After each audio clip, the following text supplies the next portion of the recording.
안녕하세요, 여러분. 여러분, 한 이맘때쯤 되면 돌아오는 큰 행사가 하나 있는데요. 바로 미눔사 하반기 패밀리데이입니다. 올해는 11월 20일 수요일 11시부터 22일 금요일 자정까지 진행이 되는데요. 그래서 이번 영상은 미눔사 패밀리데이가 어떤 건지에 대한 설명과 함께, 그리고 이때 어떤 책을 사면 좋을지에 대한 저의 추천책과 저의 위시리스트를 함께 공유를 해보려고 하는데요. 일단 미눔사 패밀리데이가 어떤 건지부터 여러분들께 설명을 드릴게요. 1년에 미눔사 패밀리데이는 총 2번이 이렇게 이루어지는데, 한 번은 오프라인으로 파주에서 진행이 되고, 한 번은 이렇게 이맘때쯤 추워질 때쯤에 온라인으로 진행이 됩니다. 오프라인으로 파주에서 구매를 할 때는 리퍼브 도서로 진행이 되고, 이렇게 이번처럼 온라인으로 진행을 할 경우에는 새 책으로 받아볼 수 있어요. 그래서 전체 도서 기본 10% 할인에 적립해 놓은 포인트 최대 30%까지 할인 받아서 미눈사의 책을 구매를 할 수 있는 행사인데요. 북클럽 회원은 30%, 일반 회원은 10%라고 생각하시면 될 것 같습니다. 그리고 이번에 구매할 때는 실결제금 5만 원 이상 구매할 시에는 북클럽 도서를 이제 증정을 해준다고 하는데요. 어떤 책을 판매를 하는지 그 리스트는 미눔사 홈페이지에 있어요. 그래서 제가 그 링크도 걸어 놓을 테니까요. 추가적으로 더 궁금하시거나 더 자세하게 보고 싶으신 분들은 더보기란에 링크 타고 들어가시면 될 것 같습니다. 그래서 이번 행사 때 어떤 책을 사면 좋을지 저의 추천책을 이렇게 들고 왔는데요. 한 권씩 좀 소개를 드리도록 할게요. 첫 번째 책은 마이조 오타로의 인간의 제로는 뼈입니다. 이 책은 잘 모르시는 분들이 좀 많을 것 같아요. 제가 재작년쯤에 되게 재밌게 잘 읽었던 책인데 이걸로 독서 모임도 참여를 했었거든요.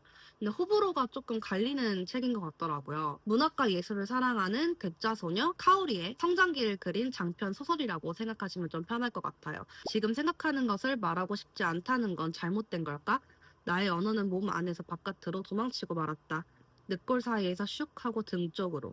누군가의 솔직한 본심이 완전히 드러난 이야기는 나를 두렵게 한다. 분명 이런 반응을 보이는 건 나뿐만이 아닐 테지. 세상 사람들 중 일부는 누군가가 이야기하는 진짜 감정을 견딜 수가 없는 것이다. 그들은 자신들의 진짜 감정을 언어화할 수 없으며 그렇게 하겠다는 마음도 없다. 어쩌면 그런 사람 중에서 또 일부가 이야기를 만들어내는 것일 테다. 그런 사람을 위해서 이야기는 만들어지는 것이리라. 제가 이 책을 좀 추천드리는 이유 중에 하나가 이 책을 읽었을 당시에 좀 다른 일본 문학을 좀 읽었을 때와는 좀 다른 느낌을, 좀 사뭇 다른 오묘함? 찝찝함? 괴랄한 느낌을 좀 느꼈었거든요. 아무래도 이제 문체 때문인 것 같은데 의태어가 많고 뭔가 괴랄한 느낌을, 실험적인 느낌의 문체를 많이 쓰신 것 같더라고요. 명확하게 좀 설명하기가 좀 힘든 그런 문체를 갖고 계신 것 같아서 여러분들께서도 한번 읽어보시고, 제가 이런 감정을 가졌던 이유를 명확하게 여러분들께서 한번 읽어보시고 공감을 하셨으면 좋겠어서 이제 추천책에 담아놓았던 책입니다.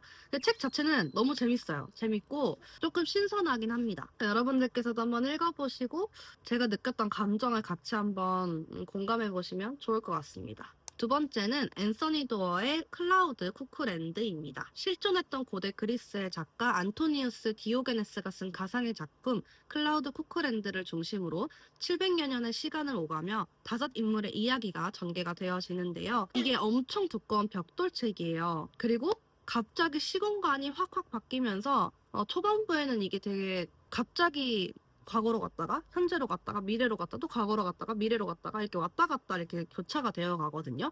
그래서 초반부에는 이게 무슨 말이지? 했다가 중반부부터는 이게 그 말인가? 그래서 엥? 했다가 후반부에 아 미쳤다 이렇게 이야기가 매듭이 지어지는구나 하면서 좀 감탄하면서 읽었던 소설입니다. 클라우드 쿠쿠랜드는 몽상의 세계를 이르는 말로 이 소설에서는 동명의 그리스 소설 속 주인공을 찾아 떠나는 유토피아와 5주인공이 고통스러운 현실에서 벗어나 닿고자 하는 이곳이 아닌 다른 곳을 의미한다고 하는데요. 15세기 콘스탄티노플의 고아 소녀와 불가리아 산속 마을의 언청이 소년, 21세기 미국의 동성애자 노인과 자폐 스펙트럼 소년, 그리고 22세기 인류의 새로운 터전을 찾아 성간 여행 중인 우주선안 소녀까지 5명의 주인공들은 모두 자신이 속한 세계에서 소외된 소수자들로 그 책을 등불 삼아 한 발 더 앞으로 나아간다. 그래서 이 이야기가 마지막에 딱 클라우드 쿠크랜드로 만나게 되면서 정말 기가 막히게 엔딩이 됩니다. 한때 제가 서평단으로 좀 읽었던 책인데 모르시는 분들이 많은 것 같아요. 아무래도 벽돌 책이기도 하고 그렇게까지 흥했던 책은 아닌 것 같긴 하더라고요. 근데 되게 재밌어서 다만 벽돌책이라 조금 힘들 수 있지만 초반부만 조금 참으시면은 중반부부터는 좀 재밌게 읽으실 수 있어서 한번 도전해 보셨으면 하는 책입니다. 세 번째 책은 토베 얀손의 정직한 사기꾼입니다. 토베 얀손은 무민 시리즈로 좀 되게 유명한 일러스트레이터이자 작가신데요. 주인공 카트리는 네모카리만치 머리가 비상하고 꾀바르며 특히 이해타산을 따지는데 조금 능숙한 소녀입니다. 카트리는 믿을 수 있는 곳은 오직 숫자, 돈밖에 없고 그래서 본인의 재능을 활용해서 법이나 셈에 도무지 재능이 없는 시골 사람들을 도우며 살아가는데 이웃들은 이제 그런 카트리를 무시를 합니다. 근데 카트리는 뭐 그런 거에 굴하지 않고요. 자기 남동생 마츠에게 선박을 이제 만들어줄 돈을 대기 위해서 악착같이 돈을 모으는 인물이에요. 그러던 중에 마을에서 제일 가는 부자이자 은둔자, 국제적으로 명성 높은 사파가 안나 에멜렌을 만나게 되는데요. 안나는 나무숲에 꽁꽁 쌓인 대저택에서 아무도 만나지 않고 그 통조림 하나조차 심부름 끝내게 시킬 정도로 세상과 왕래가 없는 고립된 인간이에요. 마을 사람들은 그런 그녀를 좀 등쳐먹기 좀 급급한데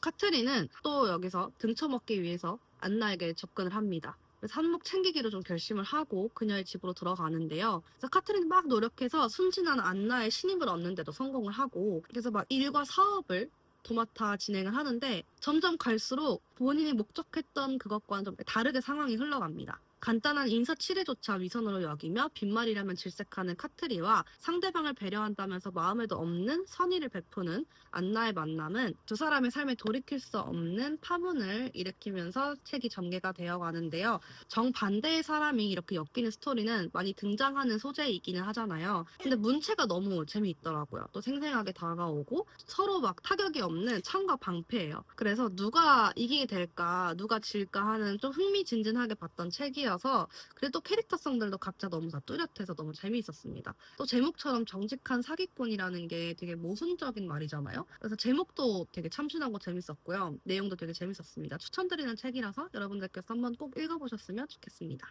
네 번째 책은 오스카 와일드의 도리언 그레이의 초상 1890입니다. 이 책은 제가 예전에도 막 추천책으로 좀 넣었던 책인데요. 그만큼 계속 기억에 남더라고요. 그래가지고 이번에도 좀 들고 왔습니다. 찬란한 어느 여름날 재능 있는 화가 바질 홀워드는 필생의 역작 도리언 그레이의 초상을 거의 마무리하고 있다.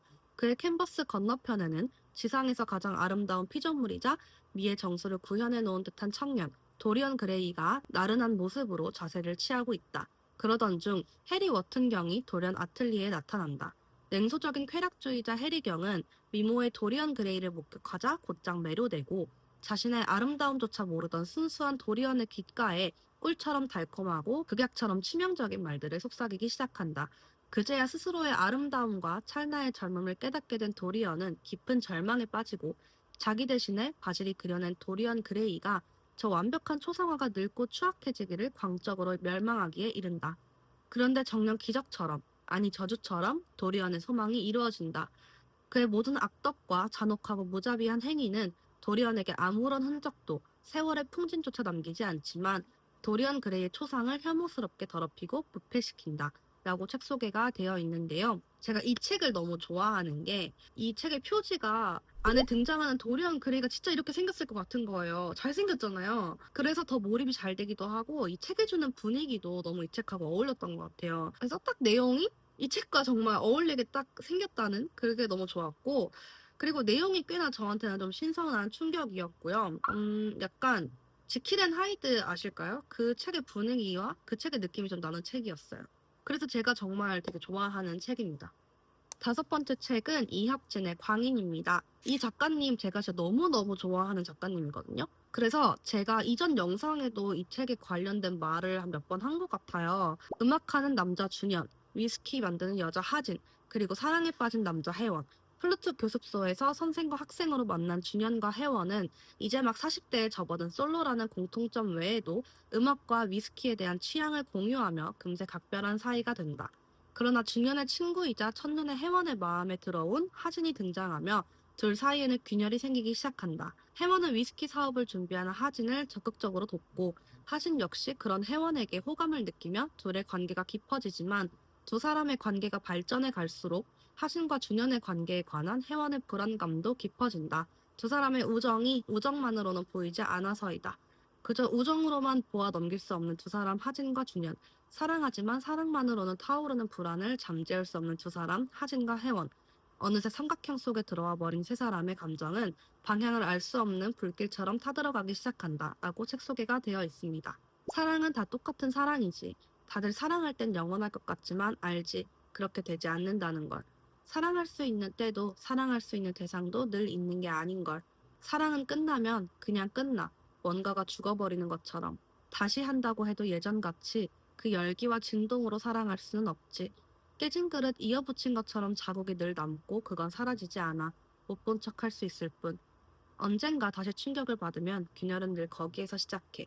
이 작가님이 사랑의 이해를 쓰셨던 작가님이신데 그 책은 좀 비교적 잔잔한 멜로라고 생각이 들고요. 이 책은 광기 어린 사랑, 격정 멜로 이런 책이에요. 책이 좀 두껍기도 하고 어른 멜로라고 생각을 하는데 너무 재밌습니다. 그리고 위스키와 음악 세계를 중심으로 사랑과 광기 그 사이를 약간 아슬아슬하게 줄타기 하는데 그러다 나중에 확 넘어요 그 선을. 근데 그렇게 이어지는 감정선이 처음부터 끝까지 되게 좋았던 것 같아요. 이 작가님께서 쓰셨던 책 중에 아까 말씀드린 사랑의 이해와 관리자들이란 책이 있는데 이 책들도 미음사 책이에요. 관심 있으신 분들은 이 책도 꼭 읽어보셨으면 좋겠습니다. 이번 미음사 패밀리데이 때도 아마 판매를 하시는 것 같더라고요. 그래서 어쨌든 꼭 추천드리는 책이니까 이 책은 꼭 한번 읽어보셨으면 좋겠어요. 벽돌 책이지만 되게 잘 읽히고요. 유려한 문체에 그렇지 않은 감정선과 행동들이라서 더 빠져들어서 재밌게 읽으실 수 있을 겁니다. 6번째 책은 호메로스의 오디세이아입니다. 명상록을 읽어본 이후에 좀 고전을 읽어보려고 찾아봤는데 미음사에 출간이 되어 있더라고요. 그래서 예전에 구매를 하고 조금씩 읽고 있는 책인데요. 간단하게 트로이의 목마로 그리스를 승리로 이끈 오디세우스에게 돌아오면서 생긴 방황, 그리고 20년 만에 돌아와가지고 정체성을 찾아가는 이야기라고 생각하시면 좀 편할 것 같은데요. 그리스 로마 신화를 저는 좀 많이 읽었어가지고 대충 내용은 알고 있는데 자세하게 호메로스의 번역본으로 좀 읽어보고 싶더라고요. 그리고 이제 미음사에서 출간이 된 호메로스의 오디세이아는 고대 그리스 문학을 전공한 서양 고전 학자에 의해 히라버 원전에서 새롭게 완역된 호메로스의 영웅 서사시라고 해서 조금 더 혹했던 책입니다. 그리고 이 이야기가 되게 유명한 저희가 잘 알고 있는 돈키호테, 로빈슨 크루소, 모비딕, 율리시스 이런 이야기에도 영향을 미쳤다고 하더라고요. 나중에 완독하고 나서 좀 후기를 자세하게 말씀을 드릴 건데요. 이 책 말고도 미음사 인문학 클래식 시리즈가 또 있더라고요. 되게 많더라고요. 메데이아, 우울의 고백 등 제가 막 너무 읽어보고 싶은 책들이어가지고 꼭 이 시리즈를 다 구매를 해서 제가 도파를 하고 싶은 시리즈입니다. 7번째 책은 용 포세의 멜랑콜리아입니다. 작년 노벨문학상을 수상한 용 포세의 소설인데 그에 맞춰가지고 그때 당시에 미음사에서 출간이 됐던 책이에요. 이 책도 읽고 있는 책인데 읽으면 약간 정신병을 체험하는 느낌이랄까요? 그래서 좀 읽기가 힘들더라고요. 실제로 주인공 헤르테르 비그는 정신병 증세를 좀 보이는 사람입니다.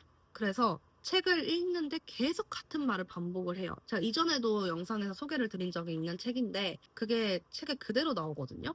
실제로 제목에 멜랑콜리아의 뜻이 우울증이라고 하더라고요. 저만 읽기 힘든 건가 해가지고 평을 좀 찾아봤는데 많은 분들이 되게 이 책 너무 읽기 힘들다.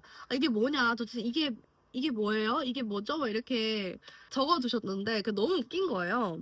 그래서 나만 그런 게 아니구나. 근데 그만큼 꼭 완독을 하고 싶은 책입니다. 네. 8번째 책은 안톤 체호프의 체호프 단편선입니다. 이 책도 제가 진짜 너무 좋아하는 책인데요. 근데 많은 분들이 아직 이 책을 잘 모르시는 것 같더라고요. 제가 웬만하면 책 읽을 때 그러니까 좀 웃긴 내용이 나와도 속으로만 웃지 진짜 이렇게 의성어로 소리내서 웃진 않거든요. 근데 이 책은 너무 웃겨가지고 진짜 막 킥킥거리면서 읽었던 책이에요. 총 10편의 단편이 있는데 저는 이 중에서 관리의 죽음과 티푸스가 제일 재밌었습니다.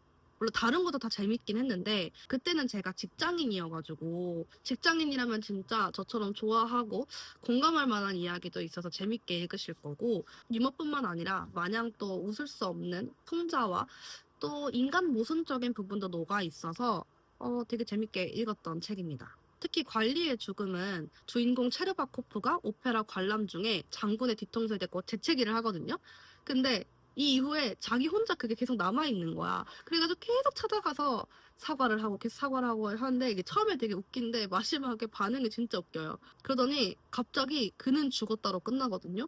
그래서 이게 도대체 뭐야 하면서 진짜 웃겨가지고. 근데 이런 결말이 좀 몇 번 나옵니다. 그래서 아, 이게 체오프만의 유머인가? 그래서 민음사 세계문학 전집을 읽어보고 싶은데, 도전해보고 싶은데 좀 어렵기도 하고, 그래서 간단한 책을 좀 추천해달라, 입문하는데 좀 추천해달라고 하면 저는 무조건 이 책을 추천하긴 합니다. 그래서 여러분들도 좀 가볍게 고전을 접해보고 싶다, 근데 좀 웃겼으면 좋겠다 하면은 이 책을 꼭 한번 읽어보셨으면 좋겠습니다. 이렇게 제가 한 8권 정도 여러분들께 추천을 드렸고, 이제 저희 위시리스트를 공유를 해드리려고 하는데요. 일단 저는 9권을 염두를 해두긴 했어요. 실제로 몇 권을 구매할지는 모르겠지만 이렇게 9권을 생각해두긴 했는데요. 차례대로 사랑 퍼먹기, 비눗방울퐁, 스페로, 마찰란 피크닉, 나의 천사, 제르미날, 검은 책, 하드리아누스 황제의 회상록, 그리고 8월은 악마의 달, 이렇게입니다. 그러니까 제가 왜 위시리스트로 뭐 이런 책들을 골랐는지, 이 책에 대한 정보를 인터넷 서점 링크를 걸어놓은 제가 자료를 만들었어요. 이걸 제가 댓글과 더보기란에 링크를 공유를 해놓을 테니까요. 어떤 책을 살지 고민하시는 여러분들에게 제 위시리스트를 한번 참고하셔서 보셔도 좋을 것 같아요. 이렇게 해서 이번 영상에서는 민음사 추천책과 저의 위시리스트를 소개해드렸는데요. 이틀 동안 진행이 되고 자주 진행되는 행사가 아니에요. 1년에 딱 2번 진행이 되기 때문에 여기서 원하는 책을 여러분들께서 꼭 데려가셨으면 좋겠습니다. 오늘 제가 준비한 영상은 여기까지고요. 오늘도 영상 시청해주셔서 너무너무 감사드리고, 우리는 다음 영상에서 다시 만나요. 안녕.